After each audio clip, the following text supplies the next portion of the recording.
Good afternoon everyone. Good afternoon बेटा, good afternoon, good afternoon, good morning. चलो ठीक है, ओके।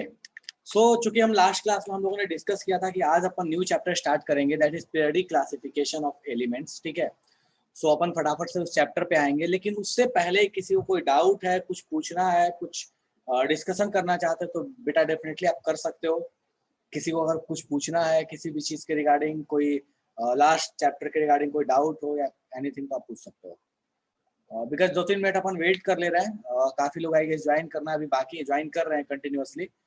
तो 2-3 मिनट तक अगर किसी को कुछ पूछना है तो पूछ सकते हो।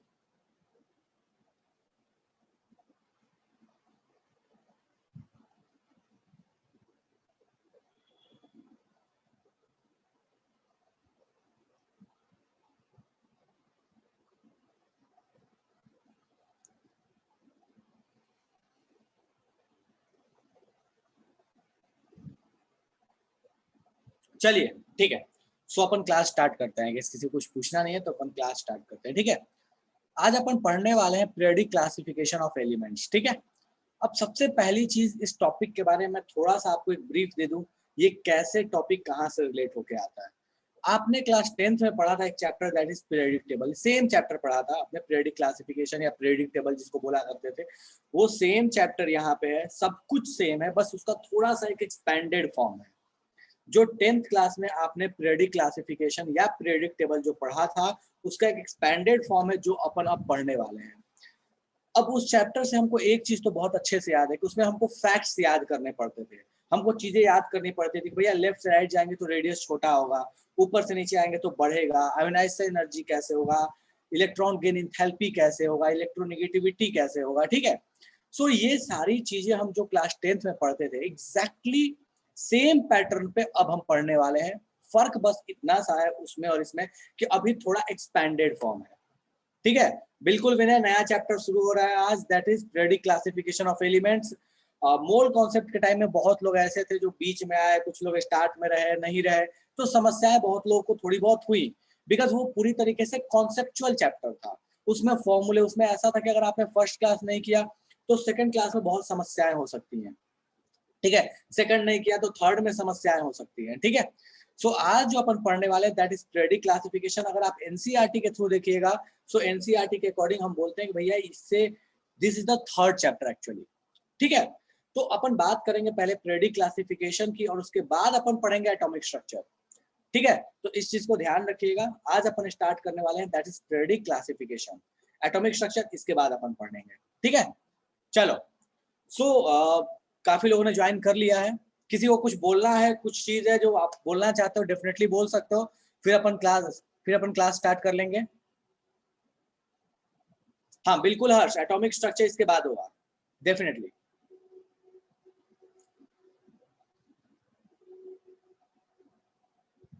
एटॉमिक स्ट्रक्चर, केमिकल बॉन्डिंग, वो इसके बाद कंटिन्यूटी में चलेगा। कोई ऐसा जिसको प्रेडिक्टेबल या कोई किसी भी तरह का कोई डाउट है? हाँ हर्ष, मोल के असाइनमेंट्स जो दिए थे, मॉड्यूल मैंने बोला था कंप्लीट करने के लिए, उसका डीएसएस रखूंगा मैं मोस्ट प्रोबेबली। हाँ, फ्राइडे को डीएसएस रहेगा उसका। फ्राइडे के दिन आपको टाइम मिल जाएगा, फ्राइडे के दिन अपन डीएसएस रखेंगे उसका। और भी क्वेश्चंस मैं दे दूंगा ग्रुप में, अभी दिया नहीं है मैं, बिल्कुल दे दूंगा हर्ष, उसके लिए परेशान नहीं हो। पहले मॉड्यूल्स कंप्लीट कर लो एक बार, मॉड्यूल का exercise and test practice paper दोनों। ठीक है, ओके। सो कहाँ तक एलिमेंट याद करने हैं? मृगांक, अगर आप क्लास 11th के अकॉर्डिंग बात कर रहे हो तो आपको पूरी पीरियोडिक टेबल याद होनी चाहिए। 10th तक आपके पास ऐसा होता था कि 10th तक हमको बोला जाता था कि कैल्शियम तक याद करो काम चल जाएगा, लेकिन अब ऐसा नहीं है। और सबसे इंपॉर्टेंट चीज अभी आएगा तो मैं बात करूंगा उस पर कि क्या और कैसे याद करना, उसके ट्रिक्स होते हैं, उन ट्रिक्स पे भी बात करेंगे कैसे आप याद कर सकते हो उनको। ठीक है, और दूसरी चीज कि पहले जब आप क्लास 10 तक याद करते थे तो आप हॉरिजॉन्टली याद करते थे, हाइड्रोजन, हीलियम, लिथियम, बेरिलियम ऐसे याद किया करते थे। अब जब आपको याद करने की टाइम आएगी तो आप ऐसे वर्टिकली याद करोगे, ग्रुप्स को याद करोगे कि ग्रुप 1 में कौन है, ग्रुप 2 में, 3 में, 4 में, 5 में, ऐसे आप याद करोगे। ठीक है, सो अब काफी पैटर्न आपका याद करने वाला भी चेंज होने को है। चलिए, बिल्कुल बिल्कुल, पहले पीरियड वाइज याद करते थे, अब ग्रुप वाइज याद करोगे। चलो, सो अपन चैप्टर स्टार्ट करते हैं फटाफट से, और मैं स्क्रीन शेयर कर रहा हूँ। किसी को भी कोई तकलीफ हो, कोई चीज पूछना हो, फटाफट से बेटा हैंड रेज कर दीजिएगा या मैसेज कर दीजिएगा, अपन उस पर बात कर लेंगे, ठीक है। चलो ठीक है, ओके। सो अपना चैप्टर है that is classification of elements and periodicity in the properties. पहले समझते हैं इन दोनों वर्ड्स को, और आपको अलग अलग बुक्स में अलग अलग नाम से भी दिख जाएगा, बट एनसीईआरटी क्या बोलता है? एनसीईआरटी बोलता है classification of elements and periodicity in the properties, ठीक है। तो क्लासिफिकेशन ऑफ एलिमेंट्स का क्या मतलब? हमारे पास जितने एलिमेंट्स हैं, ठीक है, नहीं विवेक, सारे एटॉमिक नंबर, हमारे पास जितने एलिमेंट्स हैं उन सबको हम चाहते हैं ना कि उनको क्लासिफाई कर दे, एक खास ऑर्डर में अरेंज कर दें। क्यों हम चाहते हैं ऐसा कि उनको खास ऑर्डर में अरेंज कर दें? तो बहुत सिंपल सी एक चीज है, बहुत सिंपल सी एक चीज है। हम लोग हैं इंसान, और इंसान चाहता है, इंसान जो एक्चुअली नेचर वाइज होता है ना, बहुत आलसी होता है, ये फैक्ट है, ठीक है। हम बहुत आलसी लोग हैं, हम अपनी सुविधा के लिए सारी चीजों को करते हैं। हम नहीं चाहते कि हमको पैदल कहीं चल के जाना पड़े, तो हमने साइकिल बना दिया। फिर हमको लगा कि यार साइकिल से तो हम 20 15 20 10 किलोमीटर जा सकते हैं, हमको 200 किलोमीटर जाना हो तो क्या करेंगे? तो फिर हमने मोटरसाइकिल बना दिया। फिर हमको लगा कि चलो 200 किलोमीटर भी चले जाएंगे, अगर हमको 1000 किलोमीटर जाना पड़े तब क्या करेंगे? तो हमने कार बना दिया। अब लगा कि चलो कार से जीवन नहीं चलने वाला है, अगर हमको मान लो यहाँ से उड़ के मुझे यूएस जाना है, तो हम क्या करें? यहाँ से अगर यूएस जाना है तो जहाज से जाने में बहुत दिन लग जाते हैं, तो हमने प्लेन बना लिया। तो बेसिकली हम लोग क्या है ना, हम चाहते हैं अपने जीवन को आसान करना, सिंप्लीफाई करना। वो सिंप्लीफिकेशन का ही रिजल्ट है क्लासिफिकेशन ऑफ एलिमेंट्स। हुआ क्या कि मेरे पास बहुत तरह के एलिमेंट्स, बहुत सारे एलिमेंट्स थे, hydrogen, helium, lithium, beryllium, boron, मतलब इतने थे जिसका कोई अभी मतलब स्टार्ट में ना बस कुछ थे, लिमिटेड थे। लेकिन उसके बाद में लगा कि ये तो यार लिमिटलेस है, बहुत सारे हैं, क्या करें हम इनके बारे में। तो फिर उसके बाद सोचा गया ना कि यार ये इनमें एक काम किया जाए, क्योंकि आप सबको अलग अलग तो नहीं पढ़ सकते, आप सबकी प्रॉपर्टी अलग अलग तो नहीं देख सकते, क्योंकि अगर अलग अलग पढ़ने जाओगे तो फिर तो परेशान हो जाओगे। और हम इंसान हैं, हम चाहते हैं जीवन में आलस रखना। तो हमने क्या किया, एक तरीका अपनाया। तरीका कुछ ऐसा कि एलिमेंट्स को ना ग्रुप कर दिया जाए, या ऐसे बोल दो कि एलिमेंट्स को एक खास तरीके से उनको अरेंज कर दिया जाए, ताकि अरेंजमेंट में हम कुछ प्रॉपर्टी को पढ़ लें जो कॉमन हो और वो सब में एप्लीकेबल हो और अपना काम बन जाए। सो इसी मोटिव को रखते हुए एलिमेंट्स को अरेंज करने का, ग्रुप करने का, ऑर्डर करने का जिम्मा बहुत साइंटिस्ट ने उठाया, और बहुत लोगों ने इस पे अपने अपने प्रयास किए। और उन अपने अपने प्रयासों के बाद, बहुत लोगों के अपने अपने प्रयासों के बाद एक फाइनल अरेंजमेंट हमको देखने को मिलता है, जो आप इस फॉर्म में देखते हो, जिसको आप बोलते हो पीरियोडिक टेबल। सो ये तो एक फाइनल रिजल्ट है। लेकिन उन अरेंजमेंट्स को करने में बहुत लंबा अरसा लगा है, और बहुत मेहनत लगा है, बहुत लोगों का कंट्रीब्यूशन है। सो भैया, जिनका जिनका कंट्रीब्यूशन उस अरेंजमेंट को करने के लिए, हमें उन सबको तो पढ़ना पड़ेगा, हम उन सबको देखना पड़ेगा, ठीक है।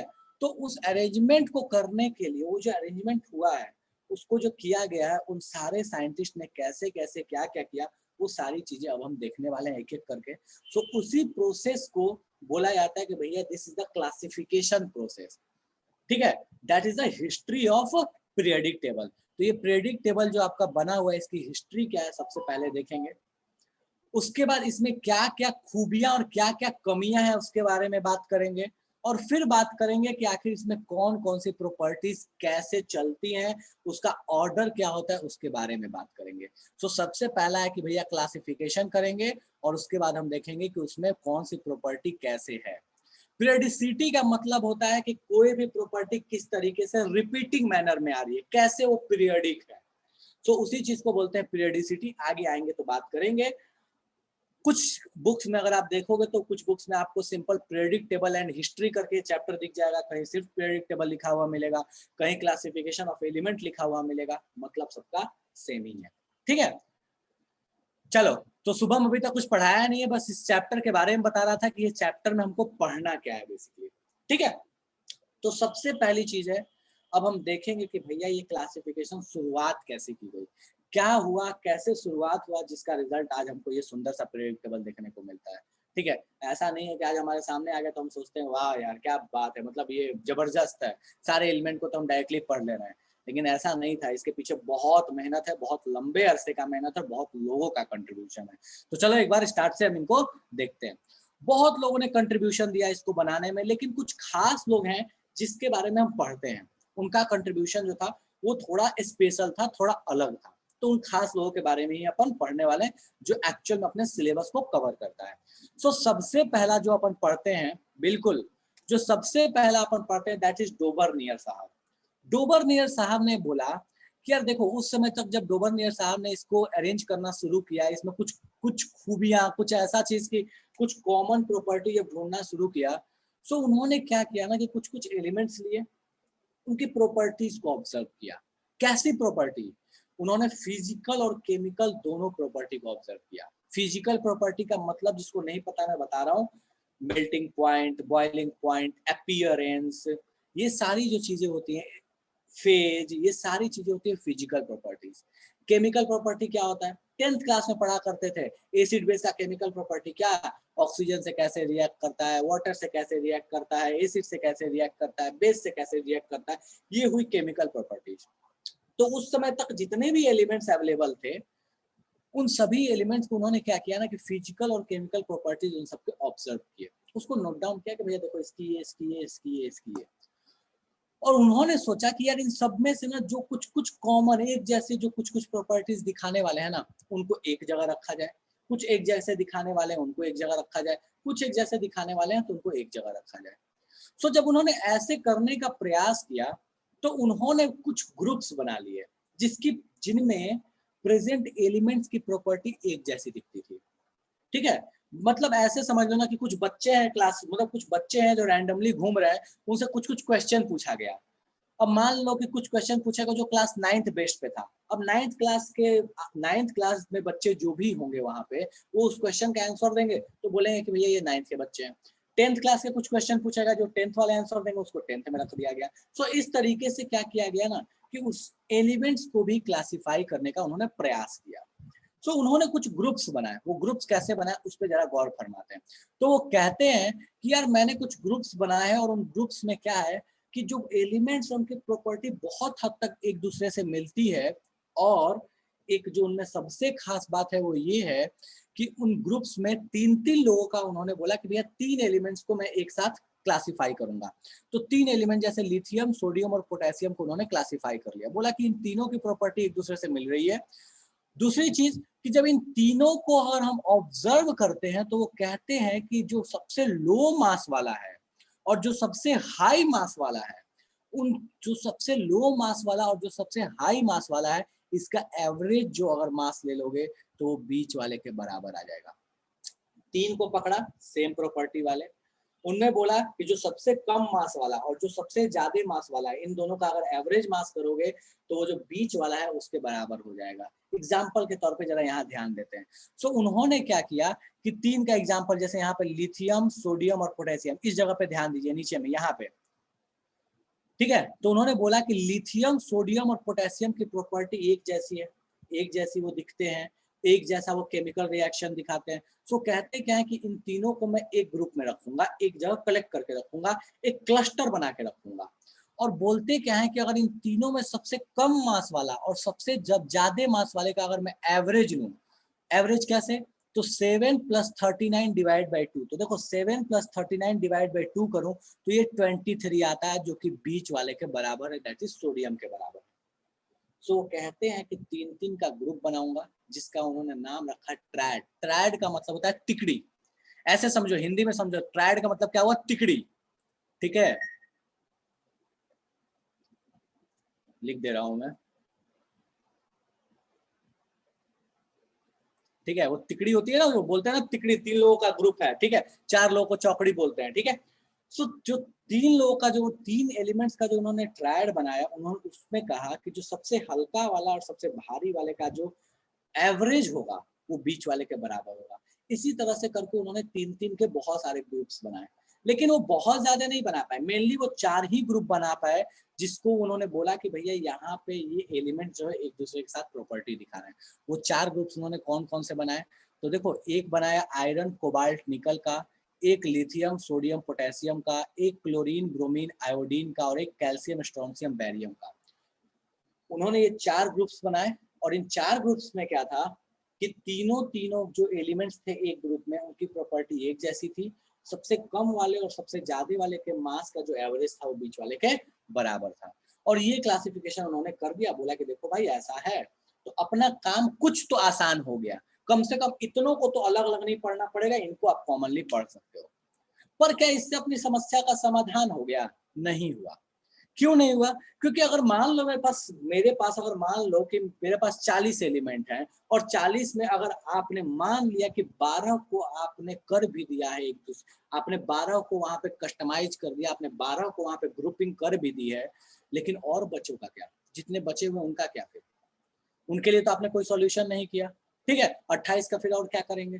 सो इस वजह से ये स्टार्ट जरूर था, खास जरूर था, लेकिन बहुत काम का नहीं था। पर हाँ, उन्होंने एक तरीका जरूर बता दिया कि आप इस तरीके से इस काम को कर सकते हैं। सो इस तरीके से सबसे पहला स्टार्ट हुआ क्लासिफिकेशन ऑफ एलिमेंट, जिसका नाम रखा गया डोबर्नियर ट्रायड। ठीक है, क्योंकि उन्होंने उन्होंने तीन तीन का ग्रुप बना के रखा था। अब जरा सा इसके देखो, थ्योरी में यहाँ पे लिखा हुआ है, इसको पढ़ लो। यहाँ बोला गया है कि middle element of each of the triad, middle element of each of the triad, जैसे ट्रायड कौन हुआ? लिथियम, सोडियम, पोटेशियम, ये सेम चीज यहाँ बना हुआ है, इसमें पूरा डिटेल्स दिया हुआ है, ठीक है। So middle element of each of the triad has an atomic weight about half way, मतलब average between the atomic weight of the other two, मतलब और जो दो हैं उनके लगभग लगभग बीच में आता था जो बीच वाले का मास था। तो ये अच्छा एक्सपेरिमेंट था, अच्छी चीज थी, अच्छा ऑब्जर्वेशन था, पर बहुत सक्सेसफुल नहीं था। क्यों सक्सेसफुल नहीं था? क्योंकि ओवरऑल आप पूरे के पूरे एलिमेंट्स में इसको अप्लाई नहीं कर सकते थे। सो ये आपके पास कहानी हो गई डोबर्नियर ट्रायड का, जो उन्होंने स्टार्ट किया। फटाफट से किसी का डाउट है तो डाउट पूछो, और अगर डाउट नहीं है तो इसको छापो फटाफट से। अब सब कुछ साथ साथ आपको लिखते चलना है, इसको मत बनाना, ये कॉमन है, ये लिखना और उसके बाद ये वाला पूरा टेबल बना लेना, ठीक है। चलो बोलो विवेक, क्या समस्या है? सर वो यही तीनों ही एलिमेंट के लिए। यार आवाज बहुत कम आ रही है आपकी, बोलो।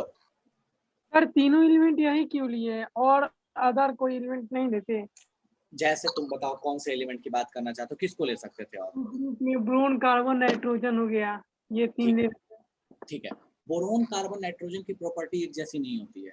बोरोन जो होता है वो एसिडिक नेचर दिखाता है, कार्बन जो वो कुछ भी नहीं दिखाता उसका ऑक्साइड, और नाइट्रोजन जो है वो भी थोड़ा बहुत एसिडिक दिखा लेता है। लेकिन बोरोन में कुछ और भी खासियत है कि बोरोन डाई हैलाइड्स बना सकता है, वो B2S6 वो बहुत अलग अलग तरह के कंपाउंड बना सकता है, वो एक तरीके का बनाना बॉन्ड बना सकता है। बहुत सारी चीजें मैंने बोल दिया आपको, लेकिन अदर नहीं दिखा सकते। सर इसमें इसका तीनों का रिलेशन प्रॉपर्टीज मतलब क्या कुछ सेम? हाँ, बताता हूँ ये इन तीनों में खासियत क्या थी।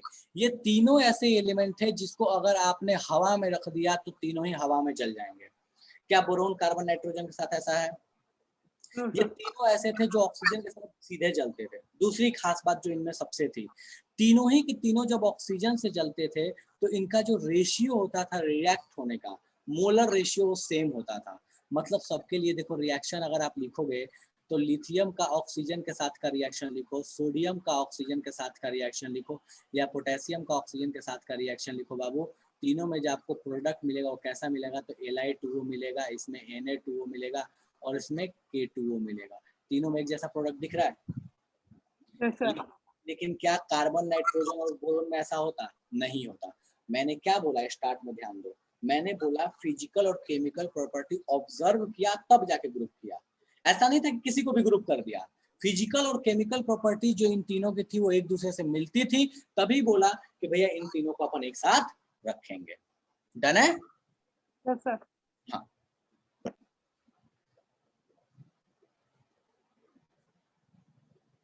हाँ जी, लिख लो फटाफट से। आयुष बोल रहा है ऐसे किसी भी एलिमेंट को लेकर ट्रायड बना सकते हैं। हेलोजन, एल्केन बाबू कोई एलिमेंट नहीं होता, एल्केन कंपाउंड होता है, ठीक है। कार्बन और हाइड्रोजन का कंपाउंड है एल्केन। हाँ बिल्कुल लिखो, लिखने के लिए बोला, फटाफट से लिखो इसको। और किसी को भी लगता है समझ नहीं आया तो पूछ लो, ये बिल्कुल फैक्चुअल है, याद करने वाली चीजें, ध्यान रखने वाली चीजें हैं।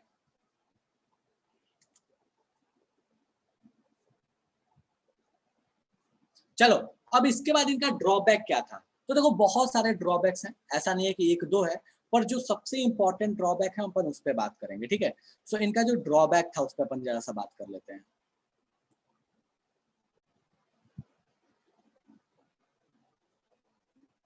बिल्कुल बिल्कुल आस्था। कैल्शियम, स्ट्रोंशियम, बैरियम, इन तीनों की प्रॉपर्टी एक जैसी होती है, वैलेंसी 2 होता है। ऑक्साइड कैसा बनता है? CaO, SrO, BaO। आज के हिसाब से तुम सोच के देखो, इन तीनों का बेसिक ऑक्साइड बनता है, तीनों का, कैल्शियम, स्ट्रोंशियम, बैरियम का। क्लोरीन, ब्रोमीन, आयोडीन, इन तीनों की प्रॉपर्टी एक जैसी होती है, ठीक है। कैसे? एक सिल्वर वाला भी रिएक्शन याद करो क्लास 10th में, जैसा ब्रोमीन दिखाता था वैसा क्लोरीन भी दिखाया करता था, ठीक है। चलो ड्रॉबैक्स पे बात करते हैं। सो देखो, इनका जो सबसे, बहुत सारे ड्रॉबैक्स हैं, बहुत सारे ड्रॉबैक्स हैं, कोई लिमिट नहीं है, लेकिन इनका जो सबसे मेन ड्रॉबैक है, जो सबसे इंपॉर्टेंट है, बिल्कुल निशांत, हाइड्रोजन का पोजीशन कह सकते हो ड्रॉबैक, लेकिन हाइड्रोजन का पोजीशन तो आज तक ड्रॉबैक है, वो आज तक है और उस सब में कॉमन है, ठीक है। तो उसको लिखने का कोई जरूरत नहीं है। जो इसमें खास ड्रॉबैक है उस पर बात करते हैं अपन, ठीक है। तो हाइड्रोजन का पोजीशन, आइसोटोप का पोजीशन, ये सब लिख सकते हो, कॉमन है, कोई दिक्कत नहीं है। लेकिन इनकी जो सबसे बड़ी कमी थी वो ये थी कि उस समय पे भी जितने एलिमेंट डिस्कवर्ड थे, उस समय पे भी जितने डिस्कवर्ड थे, उन सबको ये ग्रुप नहीं कर पाए। इन्होंने बहुत कम एलिमेंट को ग्रुप कर पाए, बाकी को वो ऐसे ही छोड़ गए। बाकी को वो नहीं कह पाएंगे कि इनको ग्रुपिंग कैसे की जाएगी, उसके बारे में उनको आइडिया नहीं था। तो इनकी ग्रुपिंग बहुत छोटी थी, बहुत कम एलिमेंट पे एप्लीकेबल थी, ठीक है। सो मैं यहाँ लिख रहा हूँ, दिस क्लासिफिकेशन was applicable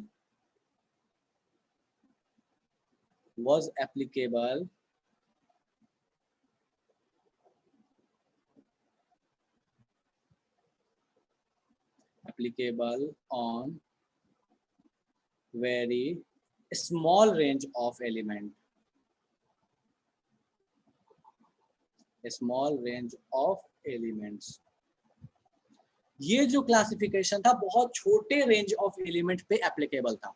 बहुत लोग हाइड्रोजन का पोजीशन, आइसोटोप का पोजीशन बिल्कुल लिख सकते हो, लेकिन ये सब में कॉमन है, इसलिए इसके बारे में मैं लिखवा नहीं रहा, ठीक है। अब आगे कुछ ऑप्शन नहीं बचेगा तब इनके बारे में लिखेंगे, बाकी इसमें इतना काफी है। डन है क्या? ठीक है, तो फटाफट से छापो। सब में जो सबसे इंपॉर्टेंट बात है उस पर बात करेंगे, जनरल चीजों पे बात कोई मतलब नहीं बनता। छाप लीजिए। और हिस्ट्री से क्वेश्चंस बहुत कम पूछे जाते हैं यार, बहुत रेयर पूछे जाते हैं। जो इसमें सबसे इंपॉर्टेंट है उस पर अपन बात जरूर करेंगे। जो सबसे इंपॉर्टेंट हिस्ट्री में आता है दैट इज मोस्ले साहब एंड मेंडलीव साहब, ये दो सबसे इंपॉर्टेंट है। बाकी सब तो ठीक है, मतलब ठीक है, कोई बात नहीं, है तो चलता है, ठीक है। कर लिया?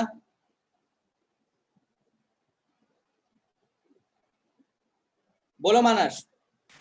सर ये सब तो 10th में लिखा हुआ है, 10th। बिल्कुल, इसीलिए तो मैं बहुत ज्यादा नहीं जा रहा है इस पे, ठीक है। बस थोड़ा थोड़ा सा पढ़ ले रहे हैं, जो इंपॉर्टेंट है उस पर आएंगे तो पढ़ेंगे, पर सिलेबस में है ना बाबू, क्या कर सकते हैं, पढ़ना तो पड़ेगा। चलो बिल्कुल, ये 10th में बहुत पढ़े हो, कोई नया बात नहीं है। चलो नेक्स्ट आते हैं अपन इसके बाद। अब देखो, डोबरनियर साहब ने रास्ता जरूर दिखा दिया कि भैया आप कैसे एलिमेंट्स को आप क्लासिफाई करोगे। उसके बाद आते हैं नेक्स्ट, दैट इज न्यूलैंड साहब। न्यूलैंड साहब कहते हैं सेम कहानी, कि मैं क्या करूंगा कि उनके मास के अकॉर्डिंग उनको अरेंज करने चलता हूँ। न्यूलैंड साहब कहते हैं कि मेरे पास जितने एलिमेंट्स हैं मैं उसको क्या करता हूँ ना कि इंक्रीजिंग मास के अकॉर्डिंग अरेंज कर देता हूँ, ठीक है। और ऑब्वियस है कि वो फिजिकल और केमिकल प्रॉपर्टी को भी ऑब्जर्व करते थे, ये फिजिकल केमिकल प्रॉपर्टी कहीं भी छूटी नहीं है, ठीक है। सो वो कहते हैं कि जब मैं मास के अकॉर्डिंग अरेंज करता हूं तो मैं एक चीज देखता हूं, और क्या देखता हूं उसको ध्यान से सुनना। मैं देखता ये हूं कि हर 8वां एलिमेंट की जो प्रॉपर्टी है, हर 8th एलिमेंट की जो प्रॉपर्टी है, वो पहले के साथ मिलती जुलती है। जब मैं अरेंज कर रहा हूं तो उसमें हर 8th एलिमेंट की जो प्रॉपर्टी है वो पहले से मिलती जुलती है। एग्जाम्पल के तौर पे कि lithium, beryllium, boron, carbon, nitrogen, oxygen, fluorine, ये 7 हो गए, और उसके बाद जो 8वां है वो कौन आ गया? सोडियम आ गया। तो बोलते क्या है कि हर 8वें की प्रॉपर्टी पहले से मिलती है, तो वो कहते हैं कि भैया ये लॉ ऑफ ऑक्टेव्स को मानते हैं। बिल्कुल, लॉ ऑफ ऑक्टेव्स का मतलब वही हुआ जो म्यूजिक में हम बोलते हैं सारे गामा पा। हम क्या बोलते हैं म्यूजिक में? जो ऑक्टेव्स होते हैं वो ऑक्टेव्स क्या होते हैं? ऑक्टेव ट्यून्स तो हम बोलते हैं ना कि सारे गामा पा धा नी, और नी के बाद फिर से क्या आता है? सा आता है। तो 7वें के बाद जो 8वां ट्यून है वो बिल्कुल वैसा ही है जैसे अपने पास एलिमेंट्स को अगर अरेंज करें इंक्रीजिंग ऑर्डर मास में, तो भैया वहां पे जो 8वां आएगा वो पहले के साथ मिलता होगा। अब बहुत लोग ये सोच रहे होंगे कि ठीक है ये तो समझ में आ गया, लेकिन यहाँ पे नियन भी तो होता है, नियन के बारे में क्या ख्याल है? एक्चुअल में तो 8वां नियन होता है, हम तो पीरियडिक टेबल में नियन ही देखे हैं, ठीक है। तो भैया हम जो पीरियडिक टेबल में देखे हैं, आ गया, हम जो पीरियडिक टेबल में यहाँ नियन देखे हैं, इस नियन को तो आपने यहाँ इंक्लूड नहीं किया। तो बाबू जब तक अपने पास न्यूलैंड साहब का रिसर्च चल रहा था तब तक इनके बारे में डिस्कवरी ही नहीं हुई थी, नियन के बारे में कोई भी आइडिया नहीं था। मतलब हम उस समय तक इनर्ट गैस के बारे में कुछ भी नहीं जानते थे, ठीक है। तो नहीं जानते थे इसलिए हम बोलते हैं कि भैया ये तो है ही नहीं। तो अपने पास 7वां हो गया फ्लोरीन और 8वां कौन हो गया? सोडियम। फिर सोडियम के आगे magnesium, aluminium, silicon, phosphorus, sulphur, chlorine. बिल्कुल ये 10th वाला है बाबू, बिल्कुल 10th वाला है, ठीक है। क्लोरीन तक पहुंचे और फिर क्लोरीन के बाद वही कहानी, क्लोरीन के बाद जो 8वां आएगा वो होगा पोटेशियम। तो दिख रहा है कि लिथियम, सोडियम, पोटेशियम, ये तीनों को तो पहले भी डोबरनियर साहब भी एक साथ रखे थे और यहाँ पे भी एक साथ हो गए, और उस समय तक इनर्ट के बारे में कोई डिस्कशन नहीं था, तो अपने को कोई टेंशन नहीं था। सो उन्होंने 8-8 का क्या किया, 8 को अरेंज किया सीधे, फिर 8 को उसके नीचे। लेकिन जब उसके नीचे वो पोटेशियम और कैल्शियम को अरेंज किए, उसके बाद वो नहीं कर पाए। क्यों नहीं कर पाए? वो इसलिए नहीं कर पाए क्योंकि आज के मॉडर्न पीरियड टेबल में देखोगे तो मॉडर्न पीरियड टेबल में कैल्शियम के बाद कौन सा आ जाता है? तो मास वाइज आ जाता है यहाँ पे स्कैंडियम, और स्कैंडियम की प्रॉपर्टी डेफिनेटली बोरोन से सीधे मिलती नहीं है, ठीक है। तो उसके बाद वो यहाँ 20 तक, एटॉमिक नंबर 20 तक तो अरेंज कर लिए, लेकिन 20 के आगे अरेंज नहीं कर पाए और वो भी यहाँ पे आके फेल हो गए। तो वो कहते हैं कि भैया 20 तक तो मैंने अरेंज कर दिया लेकिन उसके आगे अरेंज नहीं कर पाया। लेकिन उनकी सबसे खास बात जो रही वो ये रही कि उन्होंने एक टेबल बना दिया कि भैया एक टेबल में आप इनको अरेंज कर सकते हो, और कैसे अरेंज करोगे ध्यान देना। तो सिमिलर प्रॉपर्टी के एलिमेंट एक सीधे सीधे वर्टिकल, एक वर्टिकल यहाँ पे लाइन है, उस वर्टिकल लाइन पे एग्जिस्ट कर जाएंगे, और ये कॉन्सेप्ट जो है वो आगे चल के बड़ा काम आया। सो उन्होंने एक खास रास्ता दिखा दिया कि भैया आप उनको एक टेबल बना के अरेंज करो जिसमें सिमिलर प्रॉपर्टी वाले को आप एक वर्टिकल लाइन पे रखोगे, ठीक है। सो इनकी सबसे खास बात क्या थी? तो इनकी सबसे खास बात ये थी कि उन्होंने टेबल बना के अरेंज कर दिया, ठीक है। तो इनकी जो मेरिट है उस मेरिट पे पहले बात करते हैं, फिर डिमेरिट पे भी बात करेंगे, ठीक है। सो इनकी जो मेरिट है वो सबसे पहले मेरिट है कि भैया उन्होंने टेबल बना दिया। 8वां तो था ही था, कोई दिक्कत नहीं है, ठीक है। सो अरेंज्ड इन प्रॉपर टेबल, उन्होंने एक प्रॉपर टेबल बना के अरेंज कर दिया। दूसरी खास बात इनकी क्या थी? तो भैया दूसरी खास बात इनके पास ये थी कि जब इन्होंने अरेंजमेंट किया तो उन्होंने देखा कि लगभग सारे जगह ये चीज वैलिड है। मतलब beryllium, magnesium, calcium, boron, aluminium, carbon, silicon, इन सबकी प्रॉपर्टी मिल रही है। मतलब ऐसा नहीं था कि टेबल में कोई एक्सेप्शन टाइप की चीज दिखती थी, नहीं दिखती थी। जितने को ही अरेंज किया वो सारे के सारे उनके नियम को मानते थे, ठीक है। तो कह सकते हैं कि भैया टेबल बनाया और उसमें जो वर्टिकल लाइन थी, on vertical line elements with same properties या सिमिलर प्रॉपर्टीज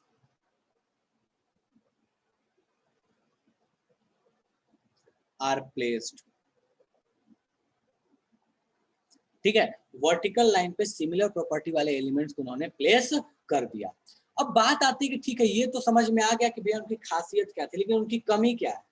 क्या वो परफेक्ट बना दिए? यहाँ भी सबसे पहली कमी आती है। क्या आती है? बहुत लिमिटेड जगह ये एप्लीकेबल था, एटॉमिक नंबर 20 तक ही एप्लीकेबल था, 20 के आगे ये नहीं बना पाए। हाइड्रोजन का पोजीशन, आइसोटोप का पोजीशन कॉमन है, इसलिए उसके बारे में लिखवा नहीं रहा मैं, ठीक है। सो उनका भी लिमिटेशन ये था कि एटॉमिक नंबर 20 तक वो जाते जाते एंड हो गए। और जो दूसरी सबसे बड़ी कमी इनके पीरियड टेबल में, कि अगर बाद में मान लो कोई एलिमेंट डिस्कवर हो जाता जो मान लो इन दोनों के बीच में आता, इन दोनों के बीच में उसका मास होता, तो उसको कहाँ रखते हैं? बाद में जैसे इनर्ट गैस डेवलप हुआ, इनर्ट गैस का इन्वेंशन हुआ, ठीक है, सॉरी डिस्कवरी हुआ, तो इनर्ट गैस की जो डिस्कवरी हुई उस डिस्कवरी को हम कहाँ रखते, कहाँ प्लेस करते, इन्होंने कोई जगह नहीं दिया। सो फ्यूचर में जो डिस्कवर होने वाले एलिमेंट्स थे उनके बारे में इन्होंने कुछ भी नहीं सोचा, कोई भी आइडिया नहीं था। इन्होंने मान लिया कि भैया अपने पास ऐसा है कि फ्लोरीन के बाद सोडियम ही आएगा, बीच में कोई नहीं आएगा, ठीक है। सो उन्होंने कोई स्पेस नहीं छोड़ा, कोई जगह नहीं छोड़ा जिसके अकॉर्डिंग हम कुछ नए एलिमेंट्स को वहां रख पाए, वहां पे अरेंज कर पाए। तो इनकी डिमेरिट क्या थी, मैं यहाँ नीचे में लिख रहा हूँ, इनकी डिमेरिट लिख रहा हूँ, उसके बाद आप लोग नोट डाउन कीजिएगा। पहली demerit, up to 20 atomic number तक ही ये अरेंज कर पाए। तो arranged up to atomic number 20, ठीक है। या ऐसे बोल दो कैल्शियम तक, ब्रैकेट में करके बोल दे रहा हूं कैल्शियम। दूसरा पॉइंट, नो स्पेस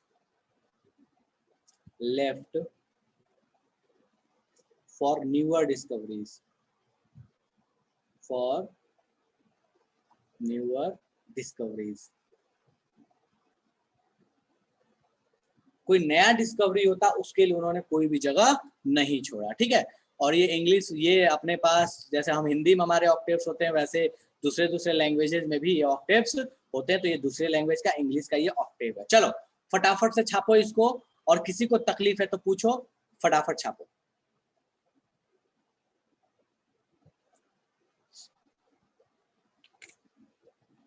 छापो फटाफट से।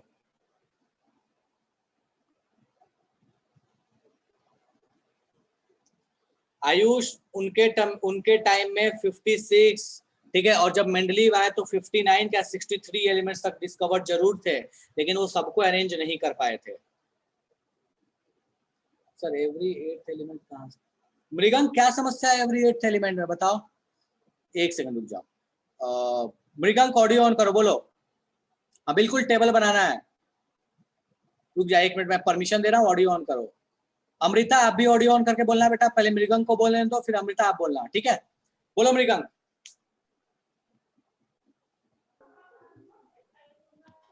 शुभम ऑडियो, जो हाँ लिथियम,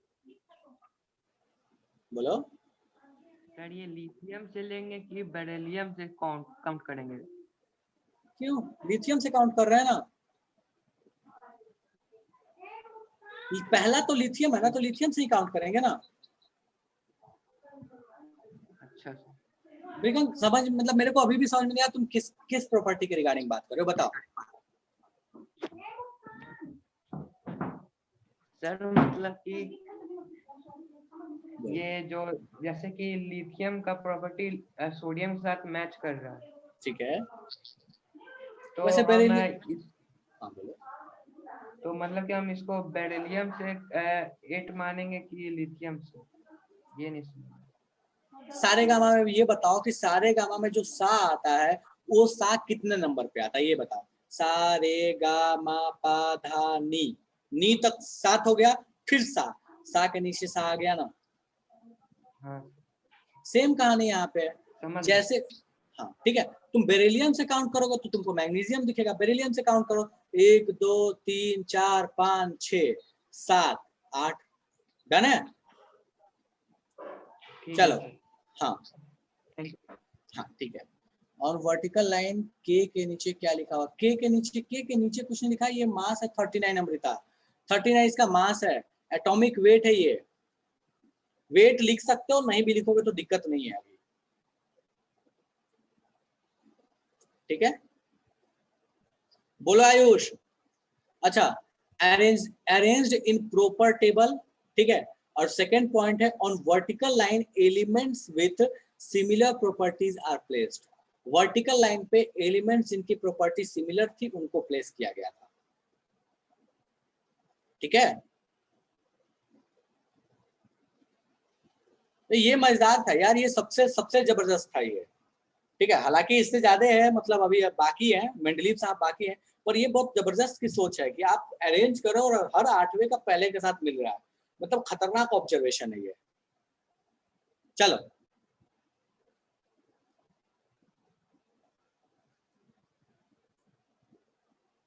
बिल्कुल बिल्कुल मानस कह सकते हो कि भैया, आप ये जरूर कह सकते हो कि मैंने बोल दिया कि भैया ऑक्सीजन के बाद फ्लोरीन आएगा, तो ऑक्सीजन के बाद फ्लोरीन ही आएगा, कोई उससे बीच के मास वाला नहीं आ सकता। ये उनका एक एजम्पशन हो गया एक तरीके का, जो कि गलत है। फ्लोरीन के बाद आर्गन आया ना, सॉरी नियन आया ना, गलत हो गया ना। क्लोरीन के बाद आर्गन आया ना, गलत हो गया ना। उन्होंने बोला नहीं था, उन्होंने मान लिया था कि ऐसा ही है।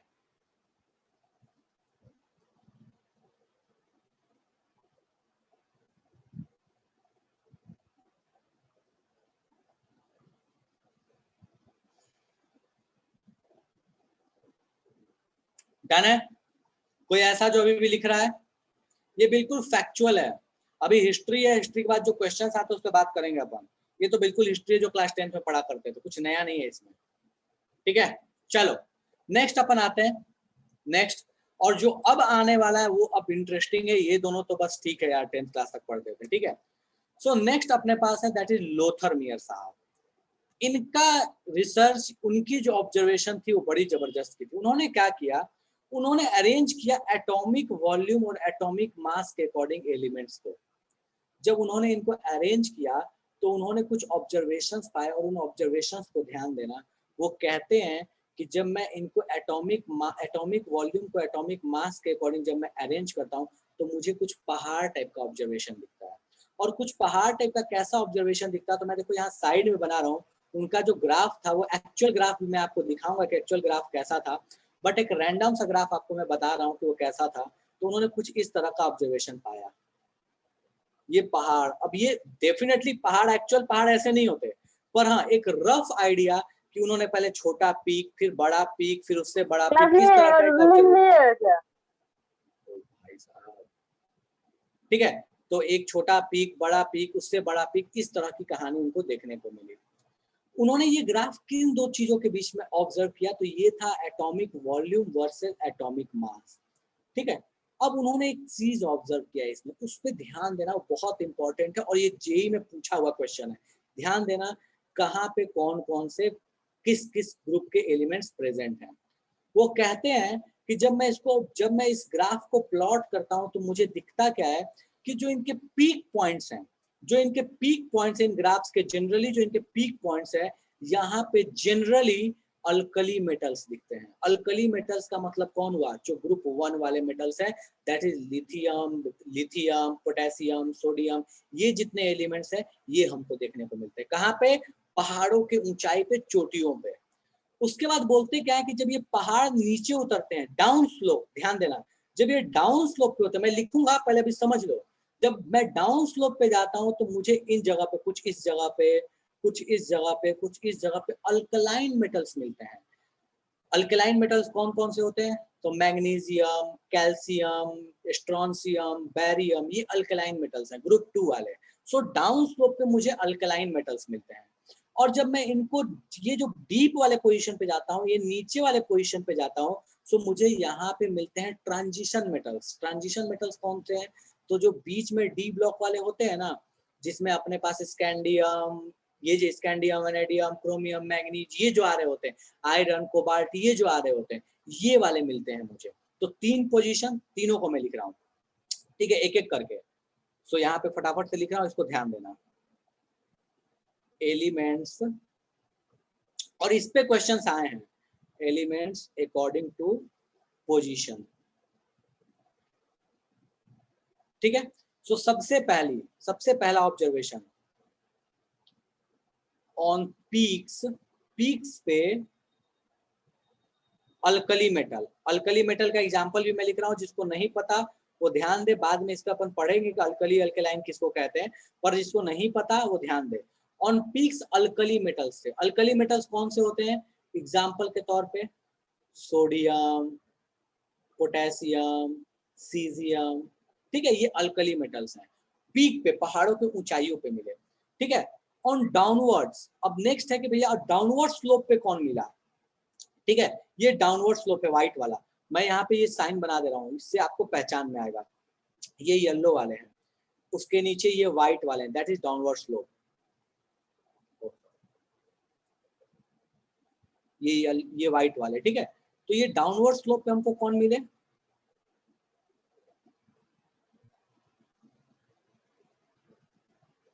ऑन डाउनवर्ड स्लोप यहाँ पे कौन मिलता है? सो यहाँ पे मिलते हैं alkaline metals, alkaline metals. Example के तौर पे कैल्शियम, बैरियम, स्ट्रोंशियम, ठीक है।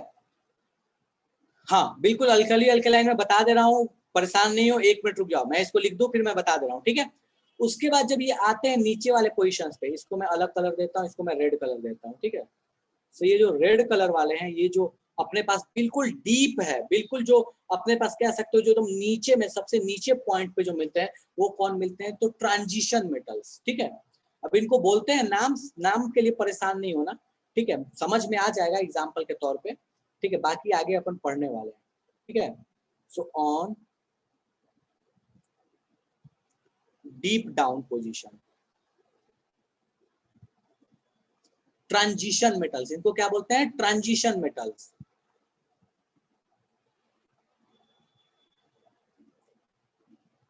ट्रांजिशन मेटल्स, ट्रांजिशन मेटल्स का मतलब क्या हुआ भैया? ट्रांजिशन मेटल्स का मतलब हुआ अपने पास वही scandium, vanadium, chromium, manganese, iron, जितने बीच वाले पीरियोडिक टेबल में जो दिखते हैं ना, इनको बोलते हैं ट्रांजिशन मेटल्स, ठीक है। अभी मैं एक बार इन सब के बारे में समझा दूंगा, कौन कौन से मेटल्स या किसका किसका क्या क्या नाम है। आयरन, कोबाल्ट, निकल, कॉपर, ठीक है, ये सारे मिलते हैं। वर्ड्स के लिए परेशान नहीं होना, अल्कली, ट्रांजिशन, ये आगे पढ़ोगे अभी, ठीक है। सो ये अपने पास कहानी हुई। चौथा जो अपने पास था वो ये था कि जैसे लोअर स्लोप पे जैसे उतर रहा है, देखो पहाड़ से खट खट खट खट करके उतर रहा है, तो उतरते हुए सबसे ऊपर कौन मिला? अल्कली, ग्रुप 1 वाला, खट खट खट खट करके नीचे उतरा, उसके बाद कौन मिला? अल्केलाइन, ग्रुप 2 वाला जो पीरियोडिक टेबल में दिखता है, उसके नीचे जब उतरा तो हमको कौन मिला? ट्रांजिशन, जो बीच में डी ब्लॉक होता है। जब फिर पहाड़ पे चढ़ना शुरू किया तो चढ़ते हुए सबसे पहले कौन मिलता है? तो फिर वहां पे मिलता है हेलोजेंस। हेलोजेंस कौन है?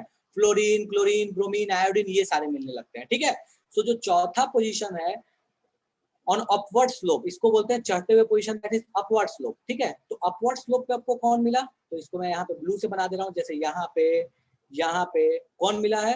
हेलोजेंस मिले हैं, ठीक है। चलो, सो ऑन अपवर्ड स्लोप कौन मिला? हेलोजेंस। हेलोजेंस का मतलब क्या हुआ? फ्लोरीन, क्लोरीन, ब्रोमीन, आयोडीन, ये सारे, ठीक है, ऑन अपवर्ड स्लोप, अपवर्ड। और इसको याद रखना है बाबू, ये ध्यान रखना है, इसको याद रखना है कि भैया कहाँ पे कौन कौन से मिलते हैं हेलोजेंस, क्योंकि इस पे क्वेश्चंस पूछे गए हैं, ठीक है। एग्जाम्पल फ्लोरीन, क्लोरीन, ब्रोमीन, ठीक है। सो ये आपके पास पोजीशन हो गया कहाँ पे कौन कौन मिला। अब एक बात जो आपको ध्यान रखनी वो ये है कि ये कोई हार्ड एंड फास्ट रूल नहीं है, ये एक आइडिया था, ये एक आइडिया था कि कहाँ पे कौन मिलेगा, पर ये कोई भी हार्ड एंड फास्ट रूल नहीं है। तो इस चीज को ध्यान रखिएगा। और दूसरी चीज कि लोथर मियर और मेंडलीव दोनों का रिसर्च एक साथ चला है, लगभग लगभग दोनों ने अपने अपने जगह पे अलग अलग रिसर्च किए, अलग अलग डिस्कवरीज की, लेकिन इनका जो टाइम जो था वो लगभग लगभग एक जैसा ही था। सो ये अपने पास कहानी हो गई। इस ग्राफ के देखो, इसमें ध्यान दोगे तो देखो ये बहुत परफेक्ट नहीं है पहाड़ जैसा, लेकिन हाँ लगभग लगभग वैसा ही है। अब इसका एक्चुअल जो ग्राफ है वो मैं आपको दिखा देता हूँ, बट उसके लिए परेशान नहीं होना, याद नहीं करना इसको, ठीक है। सो देखो इसका एक्चुअल ग्राफ ये था, इसका जो एक्चुअल ग्राफ है वो ये है, ठीक है। कि पहाड़ जैसा देखो, जैसे यहाँ सोडियम, यहाँ पे पोटेशियम, ठीक है। तो ये एक्चुअल ग्राफ है, यहाँ देखो तो ये डीप डाउन में आपको कौन कौन मिल रहा है? Vanadium, chromium, titanium, iron, cobalt, निकल, कॉपर, ये डीप डाउन में मिल रहे हैं, ठीक है। सो यही कहानी है। उतरते हुए हमको दिख रहा है कैल्शियम, यहाँ पहाड़ पे चढ़ते हुए कौन दिख रहा है? ब्रोमीन। कैल्शियम कौन है? ग्रुप 2 वाला, अल्केलाइन वाला। चढ़ते हुए ब्रोमीन कौन है? सबसे लास्ट वाला जो ग्रुप है उससे पहले जो आता है अपने पास, जिसको हेलोजेंस बोलते हैं, फ्लोरीन, क्लोरीन, ब्रोमीन वाला। सो ये आपके पास कहानी हो गई मोस्ले साहब का, जिन्होंने ये अपने रिसर्च दिए, अपने एक्सपेरिमेंट्स के अकॉर्डिंग ऑब्जर्वेशन दिए। फटाफट छापो, किसी को तकलीफ हो तो पूछ लेना। आपको ये ग्राफ जो है ये इतना परफेक्ट बनाने की जरूरत नहीं है, इसकी जरूरत कभी नहीं है, कभी नहीं पूछा जाता। आप ऐसे बना लो, चलेगा, कोई दिक्कत नहीं है। करो फटाफट से।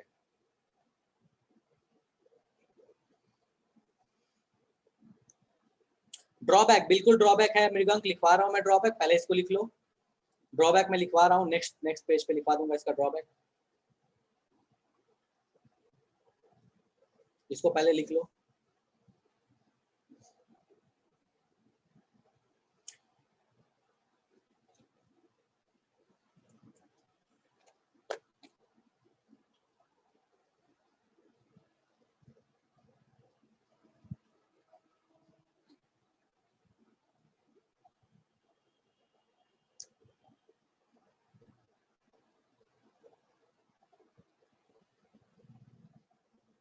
छापो फटाफट से।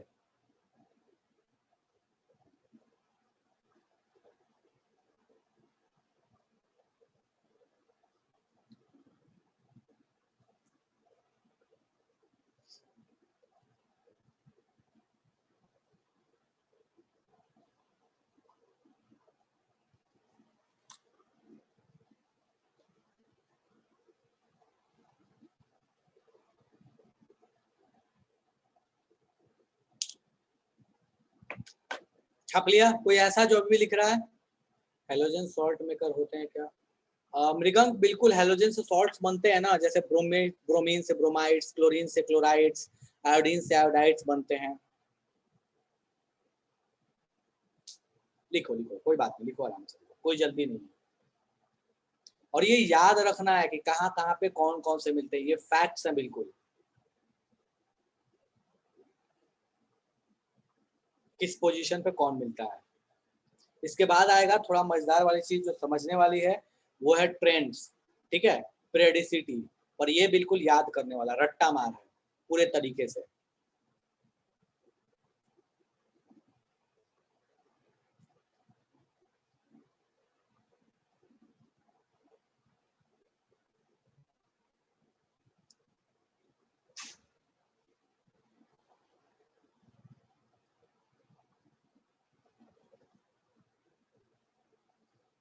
इनऑर्गेनिक रट्टा मार, हाँ यार ये बात तो सही है, इनऑर्गेनिक रट्टा मार तो होती है। ठीक है, बस ये है कि टेक्निक लगाओगे तो ध्यान रहेगा। जैसे मैंने बताया अभी कि पहाड़ पे चढ़े हुए थे तो सबसे पहला मिला, उतरे तो दूसरा वाला मिल गया, फिर जब बीच में आ गए, नीचे आ गए तो डी वाले मिल गए, बीच में जो डी वाले होते हैं वो मिल गए। ठीक है, और जब चढ़ना शुरू किए तो चढ़ते हुए फिर से कौन मिल गया, तो सबसे लास्ट से पहले वाला। वो बस थोड़ा उटपटांग है, बाकी तो सीक्वेंस में ही उतरते हुए।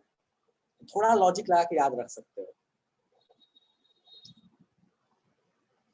कोई ऐसा जो अभी भी लिख रहा है? इस पे क्वेश्चंस पूछे गए हैं, इससे पहले वालों पे क्वेश्चंस नहीं आते, पर इससे क्वेश्चंस आते हैं, पूछे जाते हैं इस पे क्वेश्चंस।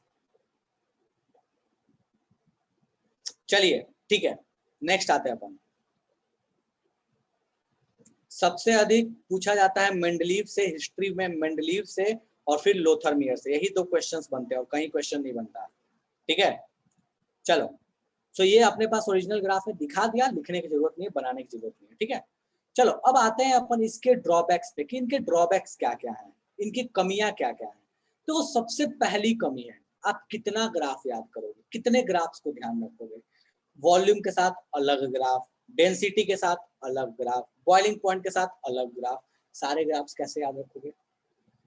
दूसरी चीज है कि ग्राफ्स में एग्जैक्ट पोजीशंस को ध्यान रखना, एग्जैक्ट पोजीशन को प्लॉट करना प्रैक्टिकली पॉसिबल नहीं था। ठीक है, हर किसी के लिए कि ध्यान रख के वो पोजीशन को प्लॉट कर पाए।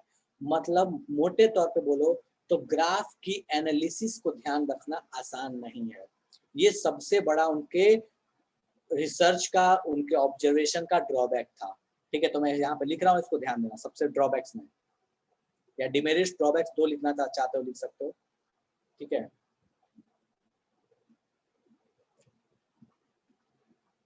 पहला चीज, मल्टीपल ग्राफ्स आर रिक्वायर्ड। अलग अलग जरूरत के हिसाब से अलग अलग ग्राफ्स की जरूरत पड़ जाती है। Are required for different purposes, अलग अलग पर्पस के लिए अलग अलग ग्राफ्स की जरूरत पड़ती है। दूसरा जो सबसे बड़ा समस्या ग्राफ में क्या था भैया, कि आप उनको एनालिसिस उनका आसान नहीं था। सोच के देखो ना, इस ग्राफ को देखो ना, इस ग्राफ को देख के लगता है कि भैया इसको ध्यान रखना आसान है, इस ग्राफ को देख के लगता है कि इस पे कुछ एनालिसिस करना होगा तो आसान काम है, मुश्किल काम है, टफ जॉब है, ठीक है। सो भैया इसमें एनालिसिस बहुत टफ थी, एनालिसिस ऑफ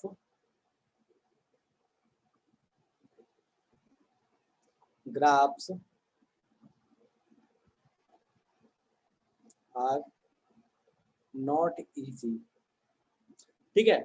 ग्राफ्स की एनालिसिस करना उतना आसान नहीं था, ठीक है। सो ये मेन दो रीजंस थे जिसके वजह से, अब ऑब्वियस है हाइड्रोजन का पोजीशन और आइसोटोप, मैं बार बार बोल रहा हूँ, उसको लिखवाने की जरूरत नहीं है, उसको एक ही बार में बात करेंगे मेंडलीव साहब में, ठीक है। सो ये दो मेन डिमेरिट्स थी जिसके वजह से उनका जो प्लॉटिंग था, उनका जो बनाया हुआ ग्राफ था, उनका जो अरेंजमेंट था, जो उनकी एक तरीके से बोलो कि पीरियडिसिटी थी, उसको लोगों ने बहुत ज्यादा एक्सेप्ट नहीं किया। फटाफट छापो फिर आगे बढ़ते हैं। उनके ऑब्जर्वेशंस गलत नहीं थे, बट उसको एनालाइज करना वाज अ टफ जॉब। हम सिंप्लीफाई करना चाहते थे, कॉम्प्लेक्स नहीं करना चाहते थे चीजों को, सिंप्लीफाई करने के लिए पढ़ा जा रहा था।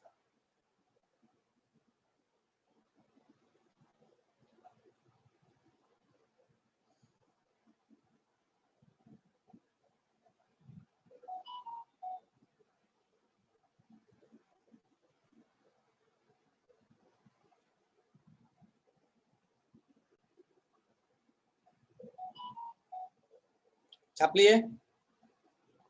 चलो, सो ये मेन रीजन था जिसके वजह से उनका जो ग्राफ था, उनका जो ऑब्जर्वेशन था, उसको बहुत कलेक्टिवली नहीं लिया गया, बहुत अच्छे से उसको नहीं माना गया कि भैया ठीक है हम आपकी बात को मान लेते हैं। इसके बाद मोसले साहब के बाद जो सबसे जबरदस्त और सबसे इम्पोर्टेंट रिसर्च हुआ और सबसे खास काम किया, वो किया मेंडलीव साहब ने। और मेंडलीव साहब का जो पीरियडिक टेबल था, उनका जो ऑब्जर्वेशन था, वो आज भी, इस भी वक्त में, आज जिस पीरियडिक टेबल को आप पढ़ते हो, वो एक्चुअल में दिया हुआ, एक्चुअल में जो उसका बेस दिया हुआ है, जो कॉन्सेप्ट दिया हुआ, मेंडलीव साहब का दिया हुआ है। और साइंस के हिस्ट्री में, मतलब साइंस जितनी भी है, जो भी साइंस है, इस साइंस के हिस्ट्री में मेंडलीव साहब का जो नाम है, जो इनकी स्पेशलिटी है, वो हमेशा कुछ अलग साइंटिस्ट के तौर पर रहेगी। बिकॉज ये पूरे साइंस में इकलौता ऐसा इंसान है जिन्होंने साइंस में प्रेडिक्शन का इस्तेमाल किया। साइंस में प्रेडिक्शंस नहीं होते, साइंस में ना ऑब्जर्वेशंस होते हैं, साइंस में कैलकुलेशंस होते हैं, प्रेडिक्शंस नहीं होते। मेंडलीव साहब ने प्रेडिक्शंस किए हैं साइंस में, बहुत सारे प्रेडिक्शंस इनके थे, और वो प्रेडिक्शंस एक्चुअल में बाद में जाके सही साबित हुए। जैसे पोएट्स प्रेडिक्शन करते हैं ना कि हम एक दिन आसमान में उड़ेंगे, हम एक दिन पंछियों के साथ रहेंगे, एक दिन पंछियों के साथ उड़ेंगे, उसी तरह के प्रेडिक्शंस मेंडलीव साहब के थे। और ये साइंस हिस्ट्री में सबसे खास, सबसे अलग, सबसे रिमार्केबल काम था ये, ठीक है। क्या थे उसके बारे में अपन बात करेंगे, पहले समझते हैं इन्होंने किया क्या। सो मेंडलीव साहब ने सबसे पहले क्या किया, उनका काम करने का तरीका बड़ा गजब का था। उन्होंने क्या किया कि जितने भी एलिमेंट्स थे ना, उनको क्या किया, एक एक जो छोटे छोटे जैसे होते हैं ना, वो स्टिकी नोट्स जो होते हैं, उस तरह के छोटे छोटे पेजेस लिए और सारे एलिमेंट्स के नाम लिख दिए। ऐसा किसी ने देखा नहीं, ऐसा कहते हैं कि ऐसा हुआ है, ठीक है। और लगभग लगभग उस टाइम तक 59 to 63 एलिमेंट्स डिस्कवर्ड थे लगभग। तो उन्होंने क्या किया कि उन सबको उस पेज पे लिख दिया, एक एक एलिमेंट को, और सारे एलिमेंट्स की ना प्रॉपर्टी उसमें लिख दी। प्रॉपर्टी का मतलब कैसी प्रॉपर्टी, उनका कलर, उनका मेल्टिंग पॉइंट, उनका बॉइलिंग पॉइंट, ये जैसे फिजिकल प्रॉपर्टी हुई। केमिकल प्रॉपर्टीज, ऑक्सीजन के साथ रिएक्शन, हाइड्रोजन के साथ रिएक्शन, वाटर के साथ रिएक्शन, एसिड के साथ रिएक्शन, ये सारी चीजों को ना उन्होंने उस नोट्स पे चिपका दिया, लिख दिया उस नोट्स पे। और फिर उन सारे पेजेस को ना उन्होंने क्या किया, जैसे ताश खेलते हैं ना, तो ताश जो लोग होते हैं ना, जो कार्ड्स खेलते हैं, तो कार्ड्स में क्या करते हैं ना कि एक कैटेगरी वाले कार्ड्स को एक पास रखते हैं, दूसरे वाले को दूसरे के पास, तीसरे वाले को तीसरे के पास। तो उन्होंने बिल्कुल वही सेम काम किया कि कुछ कुछ सिमिलर प्रॉपर्टी वाली चीजों को ग्रुपिंग करना शुरू किया। और जब उन्होंने ग्रुपिंग करना शुरू किया, तो उन्होंने एक चीज ऑब्जर्व किया, ध्यान देना वो क्या किया, उन्होंने एक चीज वहां से ऑब्जर्व किया। एक्चुअल में उन्होंने पहले से बोल नहीं दिया था कि ऐसा था। ये बहुत कॉमन कंफ्यूजन है, और इसको बहुत बार जो क्वेश्चंस आते हैं उसमें ये दिया जाता है कंफ्यूज करने के लिए, खास करके जो अपने पास असर्शन रीजन के क्वेश्चंस आते हैं। उन्होंने प्रॉपर्टी ऑब्जर्व की थी केमिकल और फिजिकल, और उसके अकॉर्डिंग जब उन्होंने अरेंज किया तो देखा कि यार ये केमिकल और फिजिकल प्रॉपर्टी डिपेंड करती है एक खास चीज है जिसका नाम है एटॉमिक मास। तो उन्होंने अपना एक लॉ दिया। वो क्या कहते हैं इस लॉ को समझो ध्यान से। कहते हैं कि द प्रॉपर्टीज ऑफ एलिमेंट, कौन सी property, chemical and physical property, are a periodic function of their atomic weight. Periodic function का मतलब क्या है कि भैया उनके ऊपर वो एक तरीके से डिपेंड करती है। जैसे जैसे जो लोग फंक्शन पढ़ेंगे उनको ध्यान होगा कि y equals to F X लिखते हैं तो x जैसे जैसे बदलता है। 9th क्लास में पढ़ते थे, x जैसे जैसे बदलेगा y भी बदलेगा। तो वही कहानी है कि प्रॉपर्टी भी वैसे वैसे ही बदलेगी जैसे जैसे मास बदलेगा। सो ये उनका ऑब्जर्वेशन था और उसके बाद उन्होंने इस लॉ को दिया। अब इस लॉ को देने के बाद, इस ऑब्जर्वेशन के बाद उन्होंने सोचा कि अब चलो भैया इनको अरेंज किया जाए, चलो इनको ग्रुप किया जाए, चलो इनको क्लासिफाई किया जाए। तो उन्होंने न्यूलैंड साहब का कॉन्सेप्ट उठाया और उन्होंने कहा कि चलो एक काम करते हैं, हम इसको हॉरिजॉन्टल लाइन में इसको अरेंज करने का प्रयास करते हैं। ठीक है, हॉरिजॉन्टल रो में इसको अरेंज करने का प्रयास करते हैं। तो उन्होंने हॉरिजॉन्टल रो में अरेंज किया मास के अकॉर्डिंग। तो जब मास के अकॉर्डिंग अरेंज किया तो उन्होंने देखा कि यार ये तो बिल्कुल उसके न्यूलैंड साहब के जैसा है। तो उन्होंने हॉरिजॉन्टल रो में मास के अकॉर्डिंग अरेंज किया और जिसकी प्रॉपर्टी जैसी आती थी जिस एलिमेंट की, उसको उसके नीचे फिर प्लेस कर दिए। नीचे प्लेस करते गए, नीचे प्लेस करते गए, नीचे प्लेस करते गए और उस तरह से उन्होंने एक पीरियोडिक टेबल को तैयार कर लिया। सो उन्होंने क्या किया, बिल्कुल वैसे जैसे न्यूलैंड साहब थे, मास के अकॉर्डिंग अरेंज किया और उस प्रॉपर्टी वाले एलिमेंट से जो भी मिलता था उसके नीचे उसको रखते चले गए। उनका ऑब्जर्वेशन जो था वो किस पे डिपेंड किया, फिजिकल और केमिकल प्रॉपर्टीज पे। और उन्होंने बताया कि ये किस पे और ये फिजिकल केमिकल प्रॉपर्टी किसका फंक्शन है, तो एटॉमिक मास का फंक्शन है। तो ये कहानी हो गई उनके पीरियोडिक टेबल की। जरा उस पीरियोडिक टेबल को एक बार देखते हैं और फिर वापस आऊंगा मैं यहाँ पे। ये इनकी पीरियोडिक टेबल थी। उन्होंने कहा कि भैया देखो क्या है ना कि मैं जो भी एलिमेंट जैसी प्रॉपर्टी का है उसको मैं एक बार अरेंज कर देता हूँ और उसके नीचे जो सिमिलर प्रॉपर्टीज वाले होंगे ना मैं उसको रखते जाऊंगा। एक जो और खास बात है वो ये है कि अपने न्यूलैंड साहब में एक डब्बे के अंदर एक ही एलिमेंट आता था, लेकिन यहाँ एक डब्बे के अंदर एक से अधिक एलिमेंट भी थे। मतलब सिमिलर प्रॉपर्टी वाले एक से अधिक एलिमेंट भी पॉसिबल थे, ऐसा मेंडलीव साहब मानते थे। तो उन्होंने एक डब्बे के अंदर एक से अधिक एलिमेंट को भी रख लिया। उसके बाद उन्होंने कहा कि देखो जो ये अपने पास जो ये वर्टिकल वाली जो लाइन है, जो वर्टिकल वाली लाइन है उसका एक खास नाम दिया और उन्होंने कहा कि ये ग्रुप्स कहलाएंगे। जो हॉरिजॉन्टल वाली लाइन से उनको उन्होंने बोला कि ये क्या कहलाएंगे अपने लिए, पीरियड कहलाएंगे। तो उन्होंने दो नेम्स दिए, horizontal line period, vertical line group. बिल्कुल वैसे ही जैसे आप बोलते हो मैथ्स में कि भैया ये एक्स एक्सिस है और ये वाई एक्सिस है, उसी तरीके से उनके लिए वाई एक्सिस जो था वो कहला गया ग्रुप और एक्स एक्सिस जो था वो कहला गया पीरियड। क्यों जरूरत है, क्योंकि आप कहीं पॉइंट बताना है कि कोई भी किस जगह पे है, कोई पॉइंट डिटरमाइन करने के लिए हमको एक्स वाई की वैल्यू चाहिए, कोऑर्डिनेट्स की वैल्यू चाहिए। उसी तरीके से इसमें किसी एलिमेंट का पोजीशन बताने के लिए हमें ग्रुप और पीरियड का पता होना चाहिए, तो हम किसी एलिमेंट का पोजीशन आइडेंटिफाई कर सकते हैं। तो ये बहुत रिमार्केबल काम था उनका जो उन्होंने इस तरह का टेबल बना दिया। अब इस टेबल में खासियत क्या थी और न्यूलैंड साहब से अलग क्यों था? देखो न्यूलैंड साहब से अलग तो पहले इसलिए था कि वो 20 तक की लिमिट है, 20 तक लिमिटेड नहीं था। जितने एलिमेंट्स थे लगभग सारे अरेंज कर दिए उन्होंने। दूसरी चीज कि इसमें उन्होंने ये कभी नहीं कहा कि ये 8वें के बाद आगे 9वां नहीं आ सकता। उन्होंने ये थोड़ी कहा था कि 8वें एलिमेंट के बाद जो 9वां होगा या 7वें के बाद जो होगा 8वां उसको यहाँ रखना है, नहीं। उन्होंने ऐसा कोई रूल नहीं दिया। उन्होंने बोला कि बाद में कोई डिस्कवर होगा इसको आगे लगाना।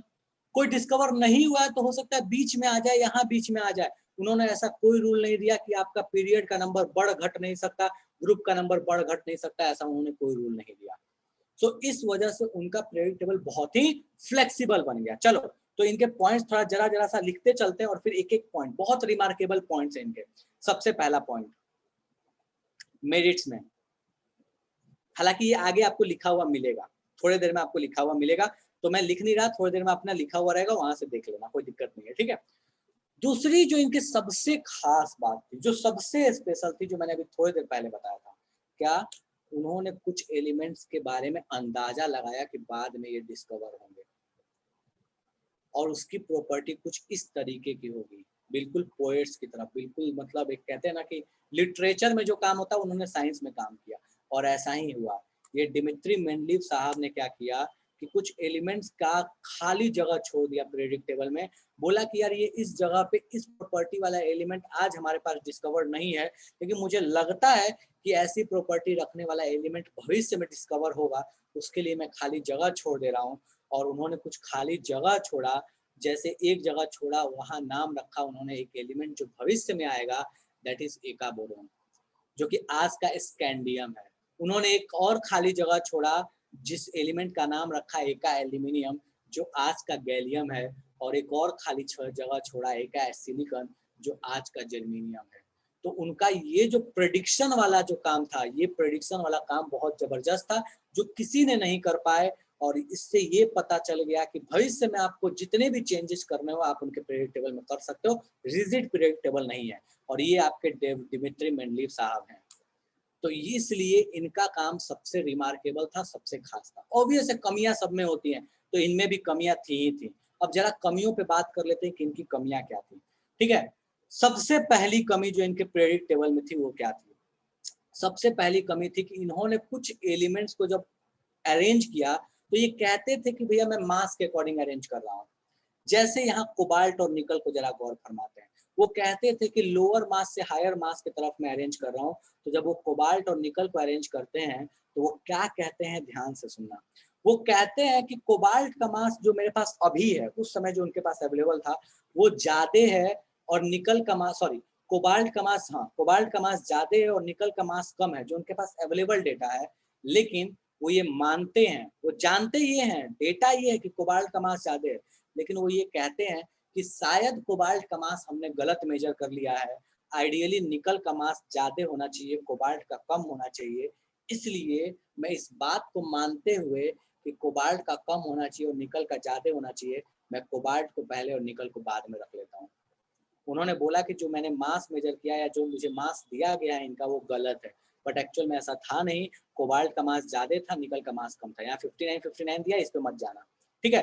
सो कोबाल्ट का मास थोड़ा ज्यादा था निकल से, बावजूद इसके उन्होंने कोबाल्ट को पहले निकल को बाद में रखा, जो उनकी खुद की गलती थी सबसे बड़ी, क्योंकि वो खुद बोलते थे कि मास के अकॉर्डिंग अरेंज करना, फिर कहते हैं कि भैया लोअर हायर मास वाले को पहले, लोअर वाले को बाद में। तो पहले तो खुद को कॉन्ट्राडिक्ट किया, सबसे बड़ी कमी। दूसरी कमी उनके पीरियोडिक टेबल की ये थी कि हाइड्रोजन के बारे में वो कुछ खास नहीं बता पाए। क्यों? क्योंकि हाइड्रोजन एक नालायक ऐसा एलिमेंट था जिसकी प्रॉपर्टी बहुत से मिलती थी। मतलब हाइड्रोजन का प्रॉपर्टी लिथियम से भी मिलता है और हाइड्रोजन का फ्लोरीन से भी मिलता है। ये मैं बताऊंगा अभी कि कैसे मिलता है, ठीक है। सो उन्होंने हाइड्रोजन की प्रॉपर्टी जो लिथियम से भी मिलती थी और हाइड्रोजन की प्रॉपर्टी फ्लोरीन से भी मिलती थी, लेकिन उन्होंने हाइड्रोजन को ग्रुप 1 में रख दिया। पूछा गया कि क्यों किया, तो मेरे पास आंसर नहीं है, क्योंकि उनके पास उस समय आंसर नहीं था कि उन्होंने ग्रुप 1 में क्यों रख दिया। सो ये भी एक बहुत बड़ी कमी थी उनके पीरियोडिक टेबल में, हाइड्रोजन का पोजीशन, ठीक है। तीसरी जो सबसे बड़ी कमी उनके पीरियोडिक टेबल की थी, और भी बहुत सारी कमियां हैं, पर तीसरी जो सबसे बड़ी कमी थी वो है पोजीशन ऑफ आइसोटोप्स। भैया कार्बन 12 है, 12 मास वाले को तो यहाँ रखोगे, फिर आप कहते हो कि मैं मास के इंक्रीजिंग ऑर्डर में अरेंज करता हूँ, तो अगर C14 ले लूँ जो कार्बन का एक आइसोटोप होता है जिसका मास है 14, तो आप तो बोलोगे उसको नाइट्रोजन के साथ रख दो, और कार्बन और नाइट्रोजन की प्रॉपर्टी तो दूर दूर तक मिलती है नहीं, तो भैया आप C14 को कहाँ रखोगे? उनके पास जवाब नहीं था। तो ये तीन सबसे बड़ी कमियां थी, हाइड्रोजन का पोजीशन, आइसोटोप का पोजीशन, और ये कोबाल्ट निकल ऐसे एरर्स करना। इनके वजह से उनका पीरियोडिक टेबल जो था वो थोड़ा सा कॉन्ट्राडिक्टरी हो गया, थोड़ा थोड़ा उनमें कमियां दिखने लगी। अब जरूरत पड़ गया इनको मॉडिफाई करने का। सो ये कहानी थी दिमित्री मेंडलीव साहब के पीरियोडिक टेबल की खास बातें और उनकी कमियों की। जरा इनके पॉइंट्स पे डिस्कस कर लेते हैं, फिर आप लिखना। 1 मिनट रुक जाओ, मैं सबको मौका दूंगा, ठीक है। सो भैया उनका फंडामेंटल क्या था? तो उनका फंडामेंटल था एटॉमिक मास और प्रॉपर्टी, ठीक है। खास बात क्या थी? उन्होंने वैकेंट स्पेस छोड़े ताकि भविष्य में जो एलिमेंट डिस्कवर हो उसके लिए जगह रहे, ठीक है। उन्होंने प्रेडिक्ट, देखो इस चीज को ध्यान देना, it could not predict the property of element which helped in the discovery of new element. मतलब वो ये चीज कभी नहीं प्रेडिक्ट कर पाए, वो ये बात नहीं बता पाए कि भैया जो भविष्य में एलिमेंट आएंगे उनकी प्रॉपर्टी वो किस बेसिस पे लेके जा रहे हैं, ठीक है। और जो सबसे लास्ट थिंग है कि भैया उन्होंने यहाँ पे, देखो इस चीज को ध्यान देना, इनर्ट गैस के लिए उन्होंने जगह तो छोड़ दिया, खाली जगह छोड़ दिया, बट इनर्ट गैस उस समय तक डिस्कवर नहीं थे, उन्होंने उसके बारे में कोई चर्चा ही नहीं की। तो इनर्ट गैस के बारे में भी चर्चा नहीं करना उनकी एक कमी, सॉरी, उनकी एक खासियत बन गई। तो ये आपके पास कहानी हो गई मेंडलीव पीरियोडिक टेबल की कि उनकी क्या कमियां थी और क्या खासियत थी। डिमेरिट्स पे बात करेंगे, पहले यहाँ से छापना शुरू करो, छापो इनको फटाफट से, और जिसके डाउट्स है वो डाउट्स पूछो, फिर एक एक करके पॉइंट्स लिखना। बोलो अमन। सर बोलो। सर आप अभी बोले कि आइसोटोप्स का पोजीशन वो एक्सप्लेन नहीं कर पाए थे, पर उस समय तो आइसोटोप्स डिस्कवर ही नहीं किया गया था। अच्छा ठीक है, चलो बाद में डिस्कवर होगा तो उसका पोजीशन कहाँ रखा जाएगा। और ये बात किसने बोला कि आइसोटोप्स डिस्कवर नहीं हुए थे? उस समय तक नहीं हुए थे डिस्कवर, ये कैसे पता जब कि उस समय तक डिस्कवर मेंडलीव नहीं हुए अपना थे? पीरियड कर दिए थे। ये कैसे पता कि डिस्कवर नहीं हुआ था, ये बता। हम पढ़े हैं सर। चलो ठीक है, मैं एक चीज बताता हूँ, आप मुझे बताओ। चलो एक डेटा देता हूँ, उस डेटा को ध्यान देना। एक देखो, एक चीज देखो यहाँ पे, जैसे मैं मान लो मैं लिथियम की बात कर रहा हूँ 7.03 मास, कैल्शियम 40.1 मास, मैग्नीशियम 24.3 मास। बेटा किसी चीज का मास अगर पॉइंट में आता है तो क्यों आता है? एवरेज मास लेते हैं तो आता है, क्योंकि किसी एक एलिमेंट का मास क्या पॉइंट में आ सकता है? किसी तो एक उसमें एटम का मास, आइसोटोप्स भी मिल बिल्कुल उसमें आइसोटोप्स मिले हुए थे। ठीक है, नहीं आ इस सकता है सर। बोलो, यस सर। आइसोटोप्स मिले होंगे तभी आएगा ना वो हाँ सर। पॉइंट में मास। तो वो पॉइंट में जो मास आता था, समस्या वहां पे था हाँ सर। कि यार वो जो पॉइंट में मास आ रहा है, अगर मान लो कहीं पे कोई आइसोटोप अलग है, जैसे एग्जांपल समझो, एक जगह मान लो मैंने कोई एक सैंपल लिया जिसमें कार्बन 12 ज्यादा था तो उसका मास कुछ अलग आया। एक जगह सैंपल लिया जिसमें कार्बन 14 अलग था, चलो कार्बन 14 मुझे नहीं पता लेकिन मुझे उसका मास तो पता है, वो मास अलग आ रहा है। अब ये दोनों कार्बन को मैं कहाँ प्लेस करूँ? दोनों का मास तो अलग अलग है, समस्या क्रिएट हो गया ना। समझ आया मैं क्या बोल रहा हूँ अमन? सर उस समय मास उस तरह से निकल बोलो, इसको लिखो फटाफट, सर, बोलो। उस समय तो मास उस तरह से नहीं निकलता था ना, उसमें टोटल एवरेज निकाला जाता। हाँ, यही तो मैं बोल तो रहा हूँ। उस अच्छा समय मास का टोटल एवरेज निकाल करके फिर मास कैलकुलेट किया। ठीक है, एवरेज मास निकाला गया अमन। एवरेज मास क्या जरूरी है कि जो आप निकालोगे और जो मैं निकालूंगा हाँ। वो सेम ही आएगा?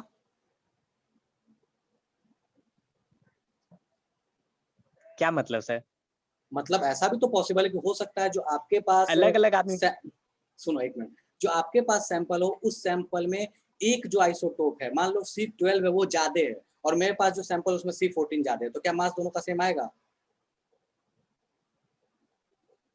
नहीं आएगा। फिर अगर मास दोनों का अलग अलग आया तो उसका रीजन क्या है? आइसोटोप्स ही रीजन है ना, डिस्कवर्ड नहीं है, पर आइसोटोप्स रीजन तो आइसोटोप्स है। Yes sir. अब यही चीज मैं समझा रहा हूँ कि रीजन आइसोटोप था। ठीक है, चलो अमन लास्ट में इस पे ओके बात सर। करते हैं, ठीक है? अगर और भी कोई डाउट है तो इस पे लास्ट में आराम से बैठ के बात करते हैं, ठीक है? चलो बोलो शुभम। सर वो जो 4 अभी मेरिट बताया था उसको पेज निकालिए तो। हाँ निकाल दे रहा हूँ। चलो ये मेरिट्स फटाफट से लिखो, पहले ये लिख लेना प्रेडिक्शन, प्रेडिक्शन लिखो फिर मेरिट्स पे आते हैं।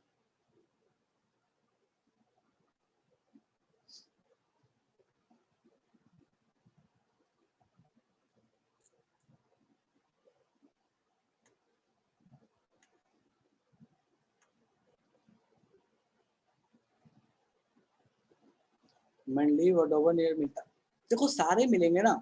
देखो रीजन क्या है, जैसे लिथियम सोडियम पोटेशियम को अलग थोड़ी कर दोगे, अब वो तीनों की प्रॉपर्टी एक जैसी है तो किसी को भी उठा लो तीनों एक ही जगह रहने वाले हैं, वो तीनों अलग नहीं होंगे। ठीक है, चलो इसमें कुछ लिखना, हाँ मेरिट्स लिखो फटाफट से।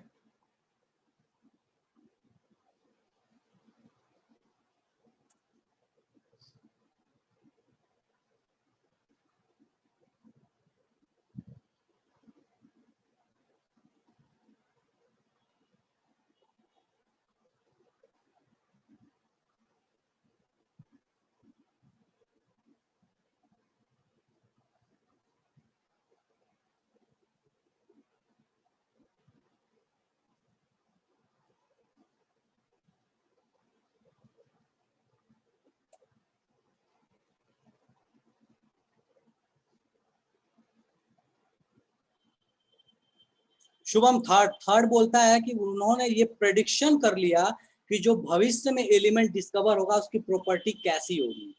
जैसे अभी जस्ट ये पीछे में दिया हुआ था ना, देखो यहाँ पे ये दिया हुआ था जैसे कि एका बोरोन का उन्होंने, जैसे ये एका एल्यूमिनियम की प्रॉपर्टी, उसका ऑक्साइड E2O3 बनाएगा। गैलियम जो बाद में आया उसका ऑक्साइड Ga2O3 बनता था। प्रेडिक्शन सही हो गया। उन्होंने प्रेडिक्ट किया कि मास लगभग 68 होगा, बाद में जो एक्चुअल में गैलियम था उसका 69.7 था, लगभग आसपास में था। तो उनका ये प्रेडिक्शन जो था भविष्य में आने वाले एलिमेंट्स की प्रॉपर्टी के बारे में, वो बड़ा सही था। छापो फटाफट से।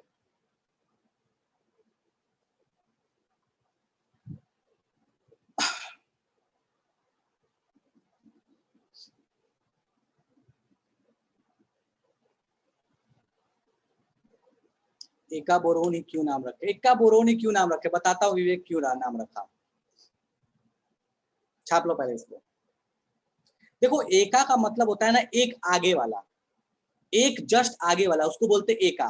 ठीक है, जैसे एक चीज है एकादशी, एकादशी वर्ड यूज करते हैं ना, एकादशी मतलब 10 के आगे जो आता है उसको बोलते हैं एकादशी, 11th को। ठीक है, तो एका जो था वो आगे वाले को बोलते हैं। अब देखो जैसे बोरोन था, बोरोन का जो आगे वाला था दैट इज स्कैंडियम, तो इसलिए बोला गया कि भैया उसका नाम एका स्कैंडियम है। उसी तरीके से एका वर्ड लगा के एका एल्यूमिनियम, या जिसके लिए भी एका वर्ड यूज किया गया वो इसी कॉन्सेप्ट पे यूज किया गया। बोलो शुभम।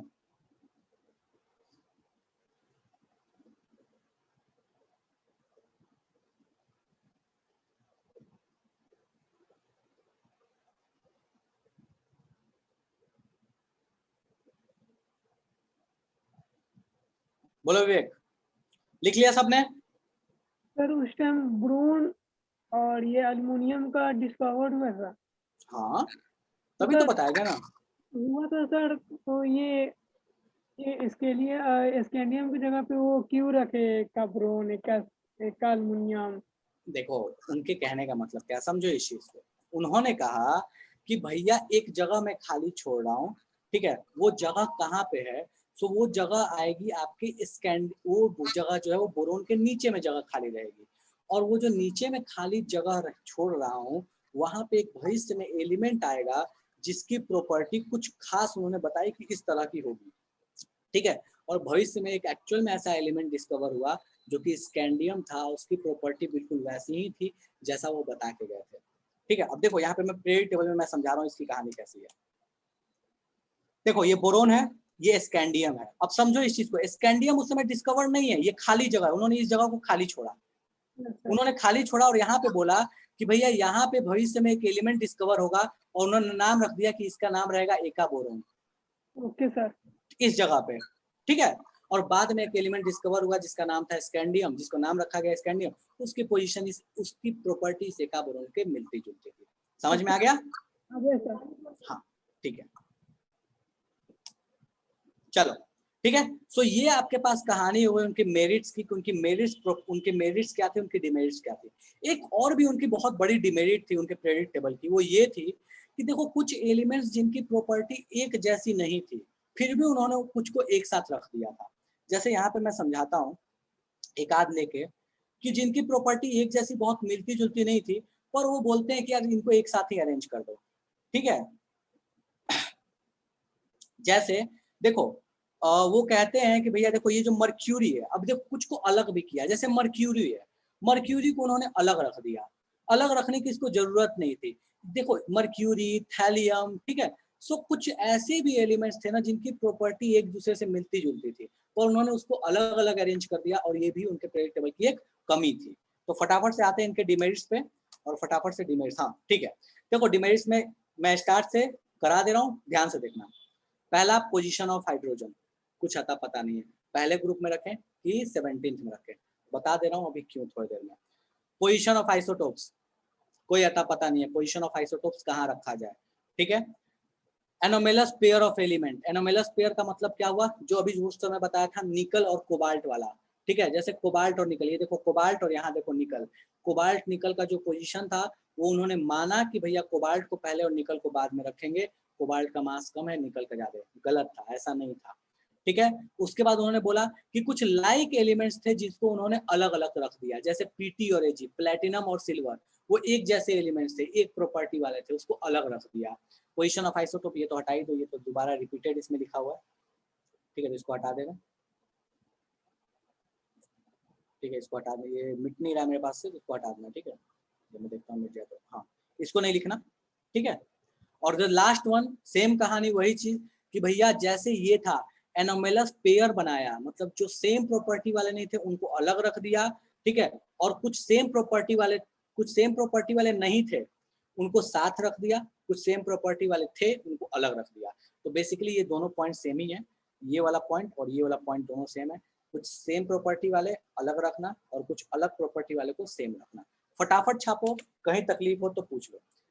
बहुत इसमें जो इम्पोर्टेंट चीज है, जो उनकी कमियां थी वो हाइड्रोजन का position and position of isotope, ये दोनों इंपॉर्टेंट है। उसके बाद कुछ खास इंपॉर्टेंट नहीं है, पर पढ़ते सारे हैं, इसे सारा लिखा हुआ है। करो फटाफट से, और किसी को तकलीफ हो किसी चीज में तो पूछ लो, बाकी लास्ट में अपन बैठेंगे कि भैया क्या समस्याएं हैं।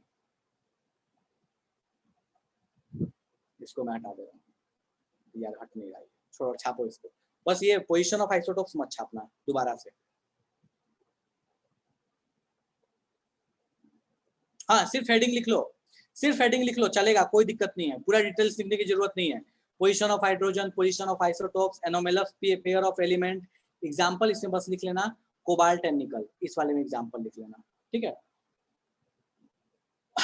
ये 3 भी लिख लोगे तो काफी है, 3 मेन है।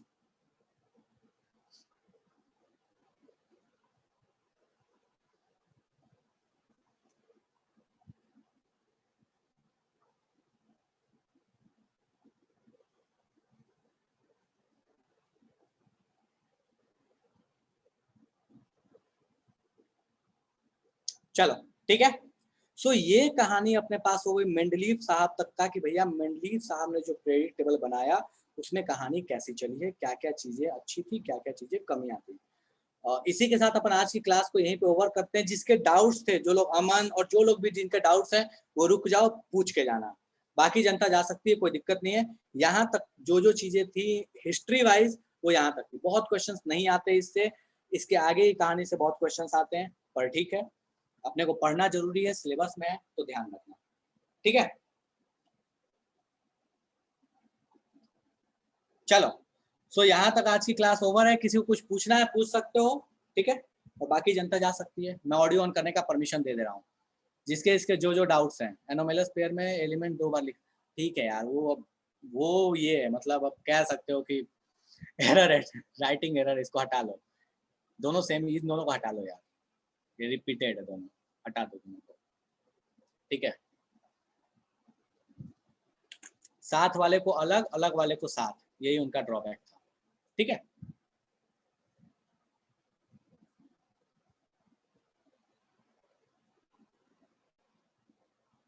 मेरिट्स वाला स्लाइड, हाँ चलो ठीक है, तो मैं परमिशन दे रहा हूँ सबको, फटाफट से पूछो क्या डाउट है। बोलो अमन, अब बताओ क्या डाउट है, बताओ, अब आराम से अपन बात करेंगे। आ गया।